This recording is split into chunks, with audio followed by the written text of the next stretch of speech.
Hello guys, आज चाहिँ नेपालीहरूको महान चाड विजय दशमी 2082 साल।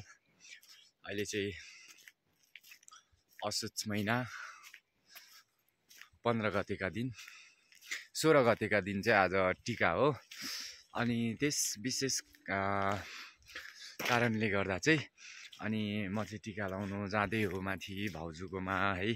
अब हाम्रो चाहिँ ममबुवा हुनुहुन्न, त्यस कारणले गर्दा म चाहिँ माथि ठुल दाइकोमा टिका लाउनु जाँदैछु। अनि अहिले दसैँको रमझम चलिरहेछ, टिकाको रमझम। त्यही भएर हाम्रो फ्यामिलीको लागि चाहिँ सबैजनाले फ्यामिलीलाई पनि देखाउन चाहन्छु है। म सबैजनालाई हाम्रो फ्यामिली चाहिँ माथि हुनुहुन्छ सबैजना, म चाहिँ तल घर आएको थियो। म घरबाट चाहिँ फेरि माथि नै जाँदैछु टिका लाउनुको लागि। अनि अहिले चाहिँ दसैँको रमझम हो, चलिरहेछ राम्रै भनौँ न है। यस्तै हो दसैँको रमझम, टिकाको दिन आज।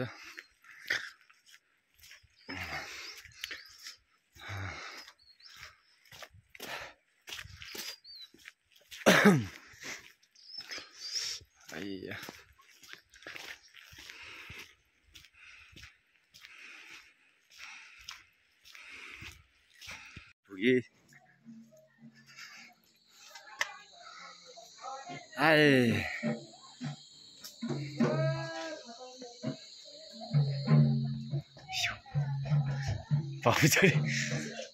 भिडियो रेकर्ड गरेँ म आफै हो। टिक्का खाएर छ्या यो रङ लाग्यो मेरो ज्याकेटमा, ढुक्क मार्छ। म त बिस्तार लाउने भनेर नि।